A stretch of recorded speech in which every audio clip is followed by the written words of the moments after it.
is Toby here, back with another video and 2 deadlift videos in a row.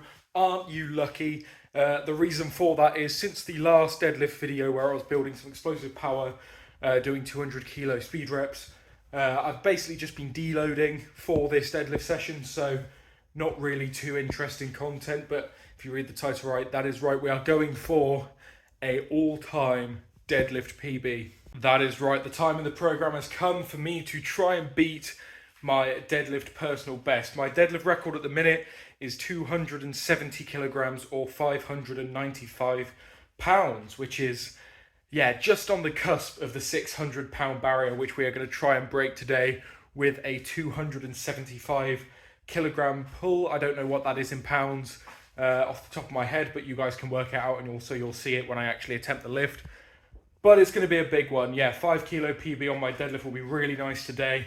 It's only been a couple of months since that 270 pull. So that 270 pull was mid-June and is now mid-September. So yeah, it's been a good prep for this. I'm feeling strong. I did fail my last heavy deadlift session, which was 2 weeks ago, where I was supposed to get a heavy double and ended up getting 0 reps. But that's not playing on my mind at all. There was a reason that was failed, and it's because for one, my belt was far too tight. For two, I had an awful stomach, and just pulling it, got it off the floor really fast, but yeah, I felt something off, so put it back down. Not to worry, I'm feeling good today. I've got an empty stomach. It is one of the few sessions that I'm actually taking some pre-workout. So yeah, we should be good. We're going to be caffeinated up and ready to go. So the pre-workout I'll be taking is this here. I forget the brand itself, but it's a watermelon flavored, and it is one of the best pre-workouts I've ever used. It gets me energized. As someone who drinks a lot of caffeine regularly, it does take a fair bit to get me hyped up. And so yeah, I'm going to drink that pre-workout, get warming up, and I will catch you when the deadlifts start getting heavy.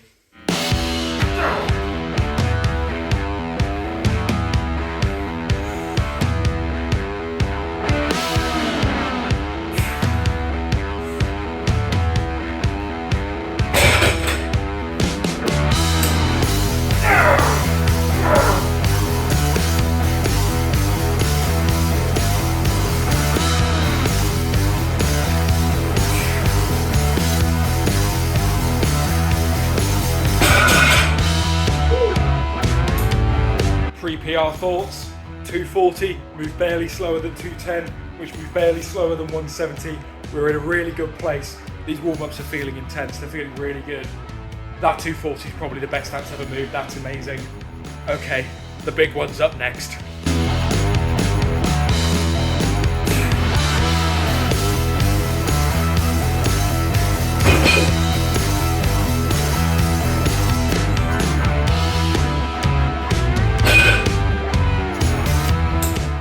So I'm not going to abandon the video like I did with my last heavy deadlift session where I failed, because this failure was not due to factors out of my control. Like it was last time, it was not due to anything apart from just the fact that I'm not ready to pull this weight yet. And I think it's important to discuss why, what's happened, and if you guys are brand new to this video and haven't seen my channel yet before, why this is a significant failure for me, because it is different to any other deadlift failure that I have done before now. So my normal deadlift failures look like they just don't move. Like, I can't get them off the floor, and that's that. If I get a deadlift off the floor, I have always locked it out. I have never failed a deadlift that has come off the floor more than an inch. So to have that come off the floor by quite a bit and get to my knees and then me fail proves that something's changed. My power off the floor is good now, and I really should have got that deadlift. So what you may or may not know if you followed my last few videos is that I've been battling a bit of a knee injury the last sort of month or two, where it seems to be mainly aggravated by explosive movements like push press. Push press is the main one, but also cleans like cleaning a log, cleaning a stone, that sort of thing. That movement of being explosive out of the hole of like a clean or a push press or something is what's been aggravating it. And the last week or so, it's not bothered me at all because I've been deloading, and I was hoping that that would mean coming into today it wouldn't bother me whatsoever, and it didn't. It hasn't hurt for a good few days now, which is brilliant. It's amazing. And a note now is it's never hurt during squats, really. It's hurt a bit in leg press, but squats, I think because my knees are wrapped tightly, it keeps them supported and stops that injury from worsening itself. But so I thought, yeah, that'd be why. But what that's meant is that my deadlift weakness has kind of moved, where the explosive nature of once you get a deadlift to your knees and locking it out and straightening everything, that is now hard for me. And it seems that that is what has happened here, in that I got it to my knees and I went to try and lock it out, and my knees basically just said no. And when I stepped away from that deadlift, you heard me go, ah, and that is because my knee just lit up. It started really hurting, and I seem to have re-injured it. So yeah, not ideal, I know. Re-injuring my knee is not something I wanted to do, but it's something that everyone who goes to the gym will do at some point. They will get an injury, try and train through it, and worsen it. It's a learning procedure, and it's always when you don't think it is as bad that it comes back to bite you. I've been taking it super careful the last month or two.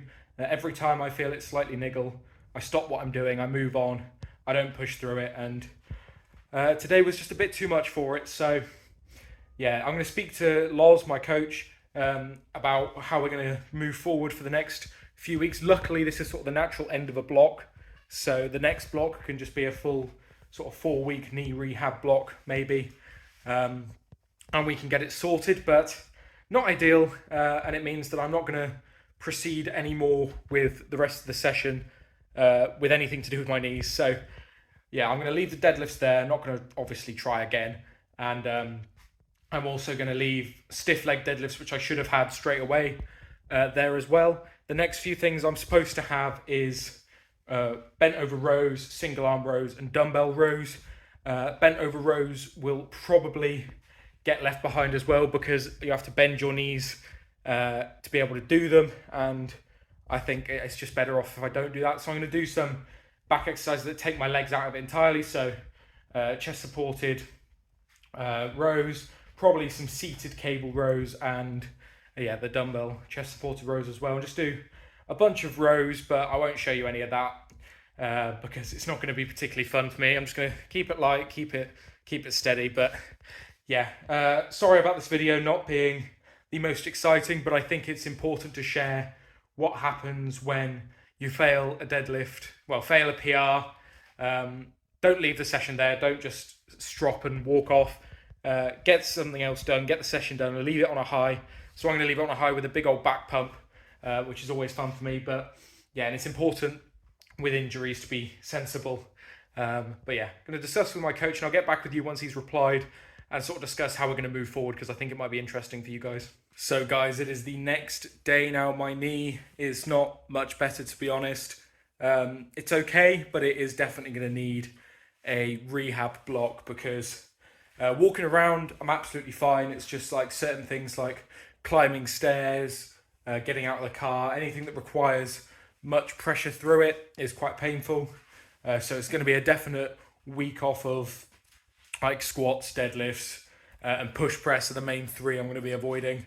Spoken with Loz, we're absolutely fine to do that. I'm ahead of schedule with my progression this year anyway, so happy to have a week off focusing some other things, and we're going to focus bench press, strict barbell, overhead press, and a bunch of other, just whatever I can do. I'm not going to take full time off, just going to work around the injury, which is the most important thing. So thank you guys so much for watching. I hope you did enjoy. Sorry for the nature of this video being a bit more solemn than usual, but this stuff happens. We'll move on, and the next few videos will be the rehab process of this knee, working around the injury and seeing how we get on. So make sure you subscribe to follow the progress of it, and we'll be back and moving some heavy weights, so I'm sure in no time. But yeah, in the meantime, thank you guys so much for watching. I've been Toby. Leave a like down below, and I'll catch you in the next video.